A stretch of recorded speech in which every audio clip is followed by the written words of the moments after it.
Olá. Uma lei em vigor em todo o estado de São Paulo inclui lições de primeiros socorros aos alunos da educação infantil, ensino fundamental e médio, além de professores e funcionários, por meio de atividades educativas e palestras.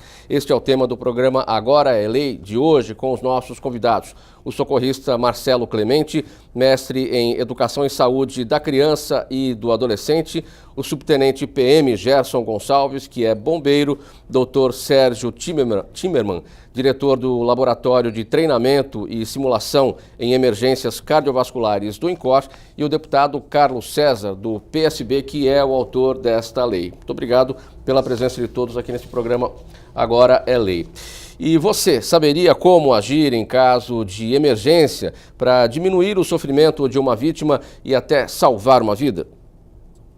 Alguns acidentes poderiam ser evitados. Mas quando isso não é possível, conhecimentos básicos de como agir em casos de emergência podem ajudar. Essa escola particular de São Paulo já ofereceu treinamento de primeiros socorros a professores e funcionários.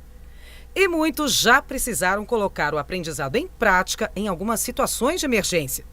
É o caso da professora Rita, que já participou do treinamento várias vezes. Houve um curto-circuito. E rápido também, já foi usado o extintor, já foi chamada a equipe de segurança e nada aconteceu também. Agora é lei. Desde janeiro de 2015, a Lei 15.661 inclui lições de primeiros socorros na educação básica da rede escolar em todo o estado de São Paulo. Conhecimentos de simples prestação de primeiros socorros podem diminuir o sofrimento da vítima e até mesmo salvar vidas. Marcelo, a pergunta pode parecer óbvia, mas a gente acha que tem que começar por aí. O que são os primeiros socorros? Porque muita gente faz confusão. O que eu tenho que fazer primeiro, né? Então, é fundamental essa explicação. Perfeito, Mauro. Os primeiros socorros são cruciais e podem definir um processo de êxito no que diz respeito à preservação daquela vida, né? O próprio nome já diz, primeiros socorros são os atendimentos iniciais que o socorrista presta a uma pessoa que está sendo vítima de um acidente, seja ele de asfixia, acidente de carro ou mesmo um acidente dentro do âmbito escolar. Então são os primeiros atendimentos iniciais daquela vítima. E quais são esses atendimentos exatamente? Então, no primeiro momento, o socorrista ele presta muita atenção no ambiente como um todo, porque o próprio socorrista não pode colocar a sua própria vida em risco para salvar a vida de outra pessoa. Ele tem que tomar muito cuidado com o ambiente. Em segundo momento, ele tem que preservar a vítima de qualquer outro tipo de complicação ou de um evento que seja mais danoso à preservação da própria vida. Por exemplo, a remoção dessa vítima desse local de acidente de uma forma sem nenhum tipo de orientação. Pode prejudicar, inclusive, a coluna cervical e pode gerar um outro tipo de situação mais agravante. Então, no primeiro momento, o socorrista ele vai perceber se a vítima está com sinais vitais, se ela está orientada, se ela responde às nossas perguntas iniciais, se o batimento cardíaco está presente. Então, são esses sinais vitais que são muito importantes nesse momento. Gonçalves, o Marcelo é socorrista e a gente vê, no caso dos bombeiros, nas ruas, quando estão num atendimento, quando chegam, as pessoas falam, o paramédico chegou. Não é paramédico, é um socorrista também, exatamente como o Marcelo. Vocês são socorristas? Socorrista. Na verdade, nos Estados Unidos e em outros países fala-se paramédico, mas aqui no Brasil nós adotamos desse socorrista. É um curso de 100 horas, hoje são 190 horas, um curso básico de primeiros socorros que é feito pelo bombeiro lá na Escola Superior de Bombeiros. É um curso básico e a partir desse padrão de atendimento, todo o aluno que chega na escola, ele sai de lá depois do treinamento de 45 dias, ele está de lá pronto para atuar em qualquer situação de emergência, no resgate, no caso. E você já está há quanto tempo nisso? 30 anos. 30 já viu de tudo um pouco? De tudo um pouco. O que é mais difícil nesse trabalho, no dia a dia? Qual é o tipo de atendimento mais desafiador de ser feito? O mais difícil de todos é quando se trata de criança, envolvendo crianças. Geralmente, existem muitos acidentes com criança, o que não é muito divulgado. mas muitas crianças se acidentam. Acidentam em queda de altura, principalmente altura, materiais de incêndio também, muitos deles, às vezes, nas cozinhas se queimam, com queimaduras graves. E são esse tipo de atendimento que o Corpo de Bombeiros é chamado, assim que chega. Geralmente, o que acontece? A população ela não tem o mínimo de noção de primeiros socorros.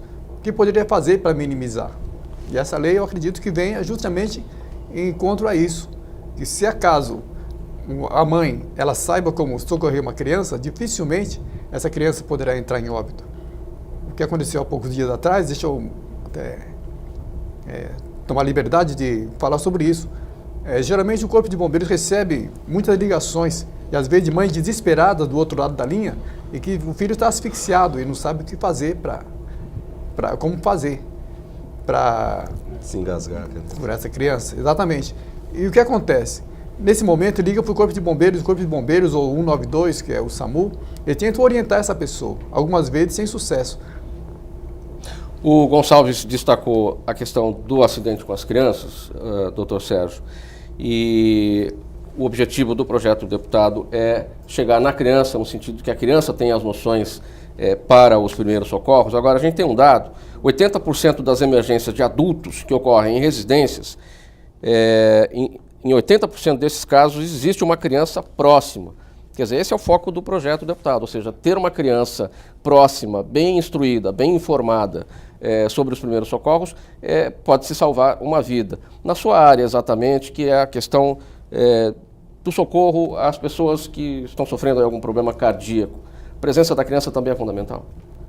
É fundamental.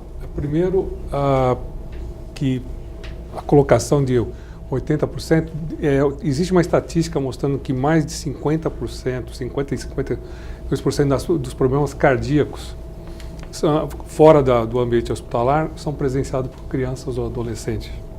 Ou seja, é a criança que está vendo seu avô, que está vendo seu pai, às vezes ter uma parada cardíaca e morrer na frente e não saber o que fazer. Geralmente não sabe nem o telefone para poder... Não sabe absolutamente nada. Ligar para quem... E isso é uma coisa que foi feita internacionalmente, no qual eles falaram assim, se nós ensinarmos criança a partir, eles colocaram, tem uma idade pré-selecionada internacional, que é a partir de 8 anos de idade, essas crianças têm condições, inclusive, de fazer um primeiro atendimento antes da chegada de um serviço de emergência. A partir de que idade? A partir de 8 anos de idade eles têm feito. Isso é um número... Esse é um número meio mágico do Isso serviço. numa situação internacional ou não, na realidade brasileira? Quando eu falei que isso foi tirado de diretrizes internacionais, mas extremamente bem aplicado em qualquer lugar do mundo. Hoje as diretrizes elas são internacionais. No Brasil é a mesma coisa. Nós temos, além dos primeiros socorros, nós temos várias situações que são extremamente importantes de atendimento. Nós temos a parada cardíaca, a doença cerebrovascular, ela mata uma população em torno de 40% a 45% da população, ou seja, nós temos quase metade da população que vai morrer disso. 50% mais de 50% dessa população vai ser presenciada por uma criança ou adolescente. Se nós ensinarmos essa criança, se nós ensinarmos na escola, ou se nós ensinarmos ela em qualquer lugar que seja, sensibilizarmos, ensinarmos ela, poxa, a pessoa está em parada cardíaca, ou ela está tendo uma dor no peito, deixa eu chamar pelo 192, 193. Vou pedir, porque o próprio sistema, no momento que você liga para o bombeiro, quando você liga para o SAMU, eles já têm uma maneira de instruir essa pessoa que está do outro lado da linha. E iniciar os primeiros procedimentos. Hoje é absolutamente viável isso. E só uma coisinha, o Instituto do Coração não treina somente para as doenças cardiovasculares, nós treinamos os pacientes que têm uma ameaça à vida. Deputado Carlos César, então esse é o seu objetivo, levar a palestra, a atividade educativa para a escola e orientar essa criançada. Correto, Mauro. É exatamente essa a nossa meta, o nosso objetivo. Foi isso que essa casa aprovou, a Assembleia aprovou esse projeto. Eu quero aqui agradecer a presença do Dr. Sérgio, do professor Marcelo, do subtenente Gonçalves, e por esse programa esclarecedor que traz qual foi a intenção do legislador ao apresentar essa norma, que hoje é uma lei, como o Dr. Sérgio colocou aqui, e penso que ele pode colaborar com essas estatísticas, segundo consta, doutor, a cada minuto de alguém que passa por um infarte, alguém que está sendo infartado, a cada minuto que passa para socorrer ela tem 10% a menos de chance de não ficar com nenhuma sequela. Então, a celeridade com que é prestado o socorro, ou que alguém saiba o que fazer no momento difícil, né, é dar conhecimento às pessoas, dar conhecimento desde a criança, ao aluno do ensino médio, ao adolescente, e ao professor, né, que está presenciando muitos momentos de acidentes, como colocou aqui o subtenente Gonçalves. Quantas lendas que a gente vê, pessoas que vão pôr apenas um álcool ali para cheirar, ou pessoas que não sabem como lidar com uma criança que está engasgada. Quer dizer, simples acidentes, né, 80% das quedas que acontecem em pessoas idosas acontecem nas residências, acontece nas casas. Diante de crianças. Diante de crianças. E muitos desses vão ficar com sequelas, vão morrer, né, uma porcentagem significativa vai morrer por conta das quedas, vai ficar com sequelas sérias. Então, é preciso que se dê conhecimento, que as pessoas saibam. E nada melhor do que fazer o treinamento dessas crianças por profissionais cedidos pela Secretaria de Saúde, pela Secretaria de Educação, pela Polícia Militar, enfim, pelo Corpo de Bombeiros, que é um grupamento da Polícia Militar. As crianças hoje não sabem fazer o socorro ou muitas vezes até fazem de forma errada. Correto. Há um versículo na Bíblia, em Oséias 4:6, a Bíblia diz que a falta de conhecimento faz com que as pessoas pereçam. Por faltar conhecimento, as pessoas acabam perecendo. Então, muitas vezes, alguém naquele momento que vê um acidente na sua frente, ela fica tão desesperada, tão inerte, ela não foi treinada para isso, ela nunca teve uma palestra de alguém que mostrou, que alguém treinou num caso de incêndio, num caso de alguém que está sofrendo uma queimadura, ela nunca ouviu falar de alguém que está passando por um problema cardíaco, um pai, um avô, e ela não sabe o que fazer, ela não sabe nem o número de telefone que ela tem que ligar, nem quem ela deve chamar. E quando ela tem esse conhecimento, com certeza, uma porcentagem significativa vai ajudar com que vidas sejam salvas e sequelas não venham a acontecer. Subtenente Gonçalves, as pessoas não sabem nem para que número ligar, destacou o deputado agora. 192 SAMU, 193 Bombeiros. E eles atendem situações diferentes. Quais são as atribuições de cada uma dessas instituições aí, os bombeiros e o SAMU? Na verdade, hoje estão integrados tanto o Corpo de Bombeiros quanto o SAMU e Polícia Militar, todo um grande centro, que é o 190, lá no QG da Polícia Militar. Então, todos eles hoje estão numa cabine só, todos trabalham juntos, integrados, médico do SAMU, Corpo de Bombeiros, Polícia Militar e Defesa Civil. Então, é 190. Se ligar no 190, logo a cabine do lado é 193, e polícia, 193, 192, 190. Mas se ligar no 190, que é o Copom da Polícia Militar, já há uma transferência para o Corpo de Bombeiros, para o SAMU, que for o caso? Praticamente numa única sala, todos eles estão interligados. Poderia fazer uma intervenção? Pode, Sim, claro. Por isso que eu acho que, deputado, acho que um próximo passo que nós temos que ter no Brasil é a integração do número de emergência. Nós não temos que ter 3 ou 4 números de emergência. Nós temos que ter um número de emergência, como acontece em qualquer lugar hoje que tenha um bom serviço de emergência. Isso parte da Assembleia Legislativa, deputado? Pode ser uma iniciativa do legislador? Na realidade, deveria ser federal. É nacional, porque o número é nacional. Né? Exatamente. Você pode estar no Pará e você vai ligar 190, você vai estar Exatamente. 181, que é de defesa da criança, enfim, noticiar alguma criminalidade que esteja acontecendo. Eu acho que é correto, embora esteja padronizado, a questão dos números. A gente praticamente sabe que 193, 192, 190 são números correspondentes à Polícia Militar, a agravantes emergenciais. Mas é claro que o objetivo maior é que a pessoa possa saber como agir, que ela possa não ficar totalmente perdida, que ela seja treinada para isso.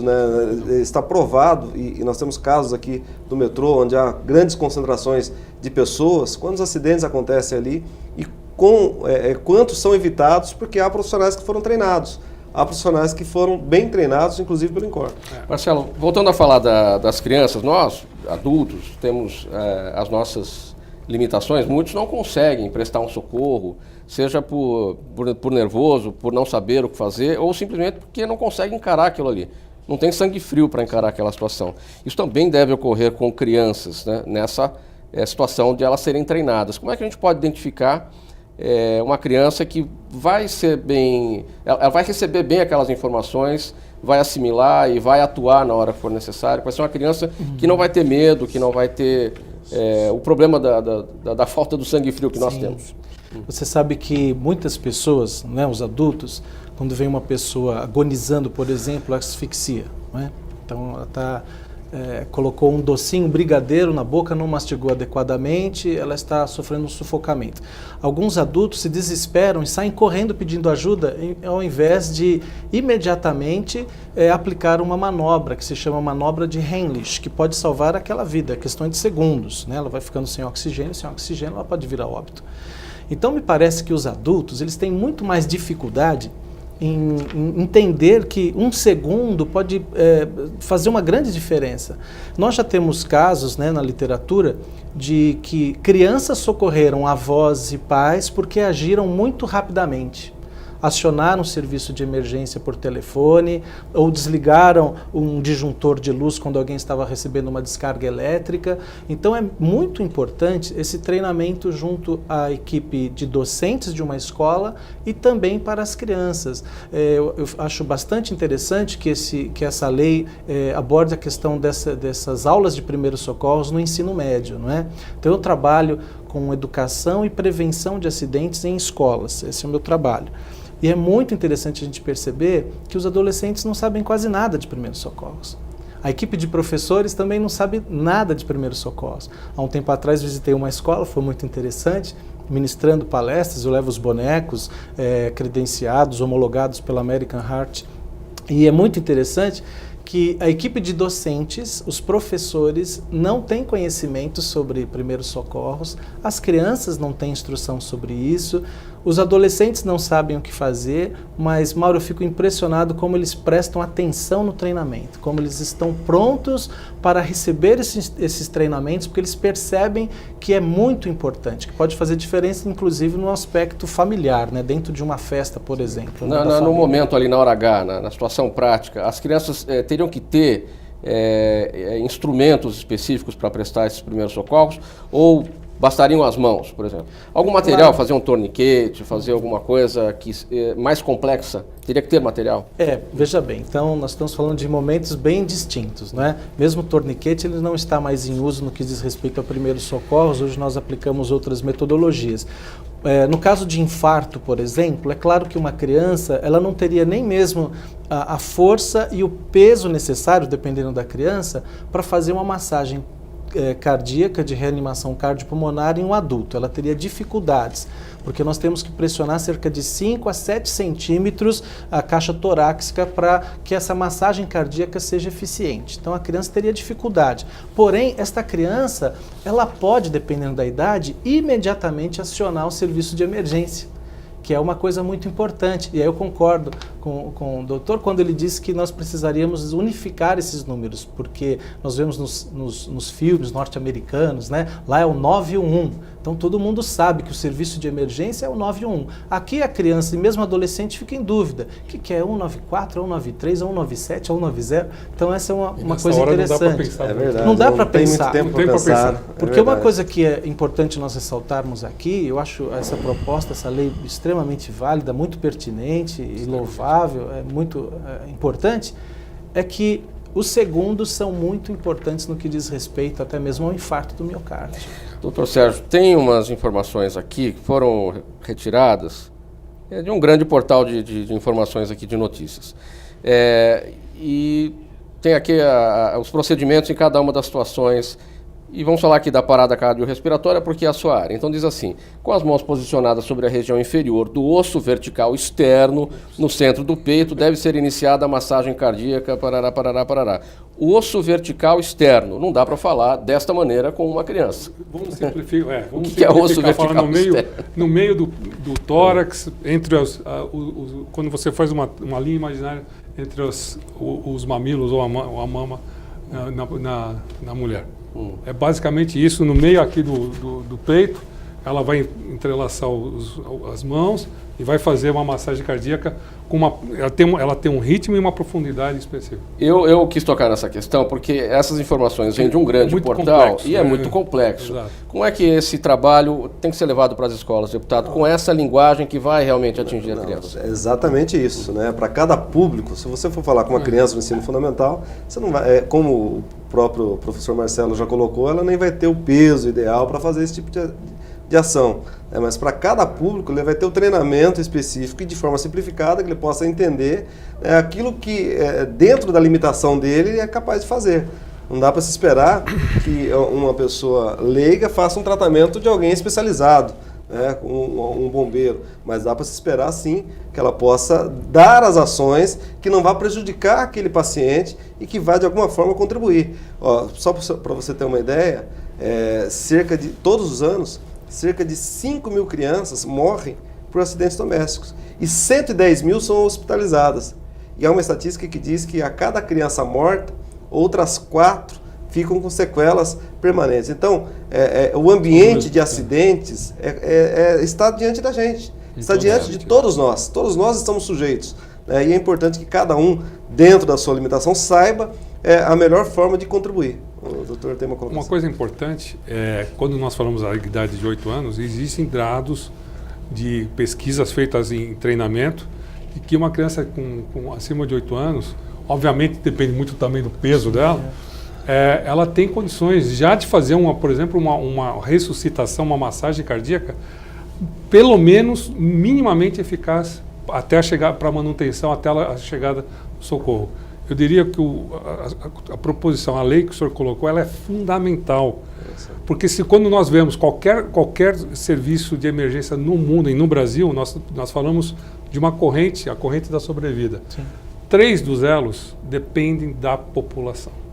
E se nós temos uma população de crianças que estão na frente do acontecimento, ele não pode esperar um adulto. Ele vai ter que chamar para o socorro e ele vai ter que agir. Essa é uma realidade. Gonçalves, na aplicação prática da lei, a presença dos bombeiros é fundamental nessas atividades de palestras, de atividade educativa, porque a criança vê no bombeiro também, não só a criança, o adulto, mas vê no bombeiro o herói, quer dizer, aquele que salva vidas. Então a presença de vocês é muito importante. Então, o que acontece, Mauro, é que o Corpo de Bombeiros ele tem um trabalho voltado para essa área.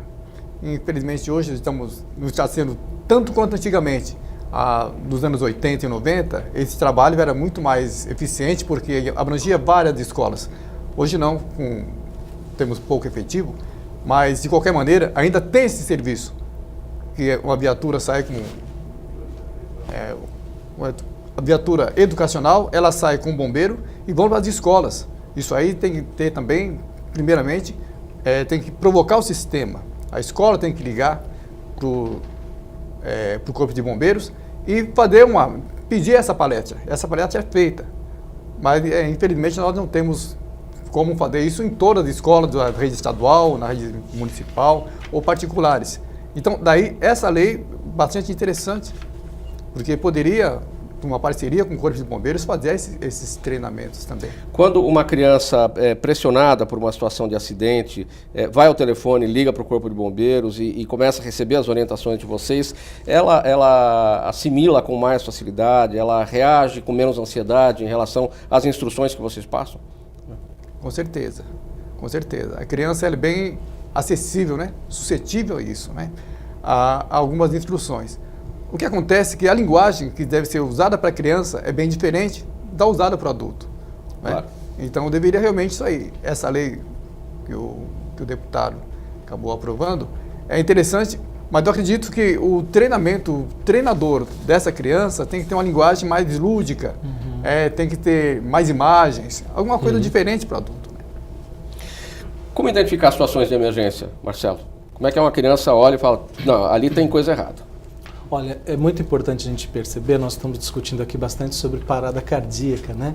Mas os acidentes que podem acontecer no ambiente familiar ou mesmo escolar são inúmeros. Asfixia, afogamento, né? Nós já temos dados de bebês de 1, 2 anos que morreram afogados num pratinho de sopa, por exemplo, em casa. Então começa a dormir, está lá no cadeirão, coloca o rostinho sobre, né, dentro do prato de sopa, e as vias aéreas superiores de uma criança são muito curtas, bem pequenas, então em poucos minutos ela é uma morte silenciosa. Ela se afoga num prato de sopa. Isso acontece com frequência. Nós já vimos aqui em São Paulo bebês que caíram dentro de um tanque, dentro de um balde, a mãe deixou lá um balde com roupa para lavar e a criança caiu, o peso da cabeça proporcionalmente para uma criança de 1 ano e meio, 2 anos, é mais pesada até que o corpinho dela todo, então ela se desequilibra, cai. Então nós temos muitos acidentes envolvendo crianças, queimaduras. Nós falamos aqui do álcool, crianças que veem os pais muitas vezes acendendo churrasqueiras, né, doutor? Jogando assim o álcool e faz aquela labareda, a criança acha aquilo, acha o máximo. E ela vai fazer isso, só que ela não tem um reflexo tão rápido como um adulto e aquela língua de fogo vem sobre ela e ela acaba sofrendo queimaduras gravíssimas. Então, o universo de possibilidades de acidentes dentro de uma residência ou num ambiente escolar, nós temos recebido ligações de escolas que às vezes comentam assim, olha, nós tivemos no berçário o caso de um bebê que achou um grampo e estava engatinhando no berçário de uma instituição e colocou o grampo dentro da tomada e recebeu uma descarga elétrica. Ora, essa instituição ela deveria ter sido orientada, e aí é uma parte da educação preventiva de acidentes, que em um berçário as tomadas não podem estar a 15 centímetros do chão, elas devem estar a 1,5 metro. Ou seja, há uma série de ações que nós podemos tomar para preservar a vida das crianças e dos adolescentes. A criança ela pode se assustar com esses eventos, né? Eu poderia contar aqui inúmeros casos, não é essa a nossa proposta, mas eu percebo que sim, as crianças percebem quando há sofrimento, quando há alguma coisa que está passando errado, o avô que não está respirando. As crianças elas têm essa vivacidade, essa esperteza, né, de perceber, opa, tem alguma coisa errada aqui. Então essa ação educativa é muito importante. E a criança também, deputado, como a pessoa multiplicadora, porque ela vai levar informação para casa que nós adultos também não temos, não é? Exatamente. Meu filho tem 5 anos de idade, vai fazer 6 agora em junho. E é impressionante, quando ele aprende alguma coisa na escola, ele vem compartilhar comigo. Né? Minha filha está com 16 anos, mas às vezes, por vezes, ao sair do carro e esquecia de colocar o cinto, a minha filha era a primeira a falar, olha, pai, coloca o cinto, tem que pôr o cinto. Quer dizer, a criança tem essa proatividade, e sobretudo a criança de hoje, né? A criança que pode, que sabe facilmente mexer no smartphone, facilmente mexer em telefone, em teclados, em computador. Então ela pode sim ser um instrumento muito útil para salvar vidas, para ajudar que vidas não venham a ter sequelas tão graves como acontece quando alguém, um adulto, passa por um problema, por um acidente, tem alguém próximo dele e a pessoa, ao invés de contribuir de alguma forma efetiva para salvar aquela vida, apenas assiste, né? E aquilo vai ficar um trauma para o resto da vida dela. Assistir um avô morrer, assistir um pai, assistir um tio, assistir alguém que ela estava ao lado e ela não conseguiu contribuir de alguma forma para que aquilo fosse evitado. Doutor Sérgio, nós falamos da massagem cardíaca, eu não sei se isso já responde à pergunta, mas quais são as técnicas mais simples de primeiros socorros para uma situação de infarto? Eu não sei se essa questão da massagem já respondeu, se tem alguma outra coisa que pode ser feita? Existem 2 momentos que são fundamentais. Quando a gente fala do infarto agudo do miocárdio, existe uma confusão entre o infarto e a parada cardíaca. A parada cardíaca pode ser causada por um infarto, muitas vezes é causada por um infarto agudo do miocárdio. Mas nós temos 2 situações muito simples. Uma coisa que foi colocada aqui, até que nós estamos discutindo, e que se discute nas diretrizes internacionais, é que vamos manter as coisas simples. O mais simples, às vezes, é o que mais se despreza.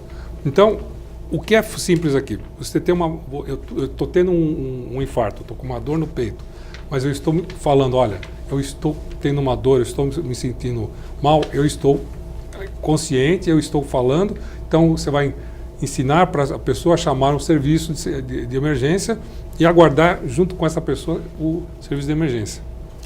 Não fazer mais nada. Deixar ela num lugar tranquilo, tentar fazer com que ela fique mais... É muito difícil nesse momento. A segunda fase é, a pessoa começou a ter uma dor, mas de repente ela está inconsciente, desacordada, daí é um segundo passo. Aí você vai chamar para o socorro, mas você tem que começar a agir. Essas são as duas situações que você deve saber. A parada cardíaca pode levar à parada cardíaca. A parada cardíaca, ela não tem condições da pessoa estar consciente e respirando. Não tem mais essa história de você tem 2 passos para variar uma parada cardíaca. Se a pessoa está consciente e se ela não está respirando. Não tem essas duas coisas, chama para o socorro. Eu vou falar aqui 192, que é o que a gente... E começa a fazer a massagem cardíaca. A pessoa está consciente, está respirando, chama para o socorro, faça com que ela fique num ambiente, num local confortável até a chegada desse socorro. Muito bem, o tempo do nosso programa já se esgotou. Quero agradecer a presença de todos aqui nesse programa Agora é Lei. Nós falamos hoje sobre a lei número 15.661 de 2015, de autoria do deputado Carlos César, do PSB, em vigor já no estado de São Paulo, que institui o curso de primeiros socorros para alunos e também para professores, funcionários da rede oficial em todo o estado de São Paulo. Agradecimento a todos aqui e a você de casa que nos acompanhou. Tchau, até o próximo tema.